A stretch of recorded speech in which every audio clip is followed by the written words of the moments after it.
చాలామంది మిత్రులు మాట్లాడుతున్నారు ఈ మధ్యన కాళేశ్వరం అంటే ఒక మేడిగడ్డ మాత్రమే అన్నట్టు, కాళేశ్వరం అంటే ఒక బరాజ్ మాత్రమే అన్నట్టు కొంతమంది తెలిసి తెలవక, తెలిసి కూడా కావాలని ప్రజల్ని తప్పుదోవ పట్టించడానికి కూడా మాట్లాడుతున్న పరిస్థితి.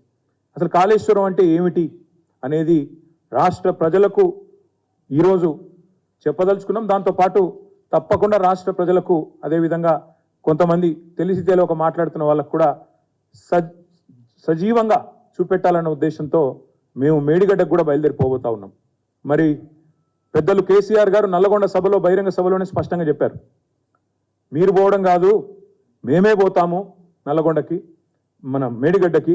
మేడిగడ్డ మాత్రమే కాదు, అన్నారం పోతాము, సుందిల్ల పోతాము, మొత్తం కాళేశ్వరం ప్రాజెక్టు యొక్క సమగ్ర స్వరూపాన్ని ప్రజలకు అర్థమయ్యేటట్టు వాళ్లకు సజీవంగా చూపెడతాము అనే మాట కూడా ఈ సందర్భంగా నేను విజ్ఞప్తి చేస్తా ఉన్నా. కాళేశ్వరం అంటే ఒక మేడిగడ్డ కాదు, కాళేశ్వరం అంటే 3 బరాజులు, కాళేశ్వరం అంటే 15 రిజర్వాయర్లు, కాళేశ్వరం అంటే 21 పంప్ హౌజులు, కాళేశ్వరం అంటే 203 కిలోమీటర్ల సొరంగాలు, 203 కిలోమీటర్స్ ఆఫ్ టనల్స్. కాళేశ్వరం అంటే 1531 కిలోమీటర్ల ప్రవాహ కాలువలు. కాళేశ్వరం అంటే 98 కిలోమీటర్ల ప్రెషర్ మెయిన్స్, 141 టీఎంసీల స్టోరేజ్ కెపాసిటీ, 240 టీఎంసీల వినియోగం. అంటే స్టోరేజ్ 141 టీఎంసీ అయితే యూటిలైజేషన్ 240 టీఎంసీలు. ఇవన్నిటి సమగ్ర సమాహారమే కాళేశ్వరం తప్ప ఒక బరాజ్ కాదు. 1,00,000 కోట్ల విలువ చేసే ప్రాజెక్టు అని ఒకవైపు చెప్తూ, 1,00,000 కోట్లు కొట్టుకపోయింది అని చెప్పి ఒకవైపు చిల్లర మాటలు మాట్లాడుతూ, ఒక 3-3.5 వేల కోట్ల బరాజుని, అందులో 84 పిల్లర్లుంటే 3 పిల్లర్లకు ప్రమాదం వస్తే మొత్తం బరాజే కొట్టుకపోయింది అన్నట్టుగా, ఏదైతే కాళేశ్వరం మొత్తమే కొట్టుకపోయింది అన్నట్టుగా చిత్రీకరించే ప్రయత్నం చేస్తున్నారో, అందుకే ప్రజలకు చెప్పేది, కాళేశ్వరం అంటే ఒక మేడిగడ్డ కాదు, కాళేశ్వరం అంటే 3 బరాజులు, 15 రిజర్వాయర్లు, 21 పంపింగ్ స్టేషన్లు, పంప్ హౌజులు, 203 కిలోమీటర్ల టనల్స్, 1531 కిలోమీటర్ల కాలువలు, ఎన్నింటితో పాటు అన్నింటికి మించి 40 లక్షల పైచిలుకు ఎకరాలకు నీరిచ్చే కామధేనువు Kaleshwaram. Kaleshwaram is not a simple project.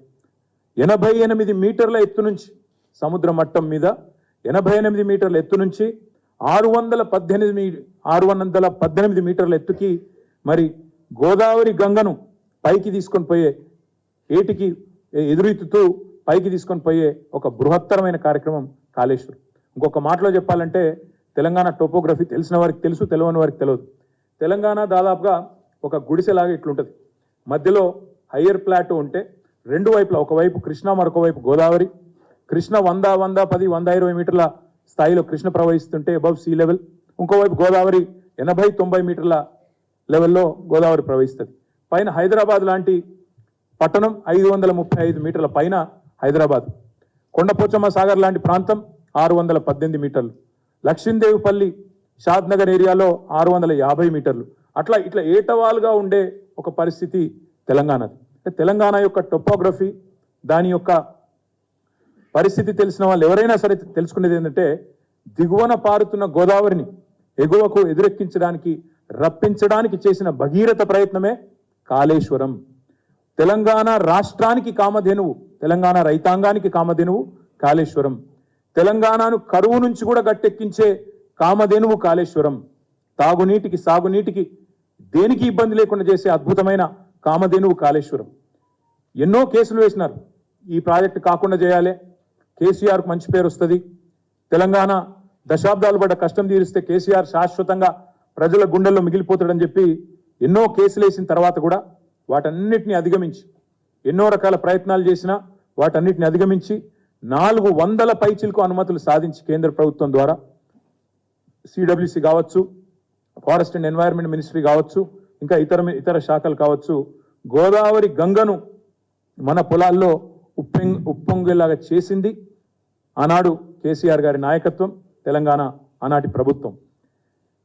మీరు ఎత్తు మీద ఉన్నారు, మీకు నీళ్లు రావు అని చెప్పి దశాబ్దాల పాటు జరిగిన దగ ఏదైతే ఉందో, మోసం ఏదైతే ఉందో, దానికి చరమగీతం పాడుతూ దానికి ముగింపు పలికి గోదావరిలో మన వాటాను మనం తీసుకునే స్థాయికి కాళేశ్వరం ప్రాజెక్టుతో మన హక్కును మనం కాపాడుకున్న మన విషయాన్ని కూడా మన రాష్ట్ర రైతాంగానికి కూడా నేను విజ్ఞప్తి చేస్తా ఉన్నా.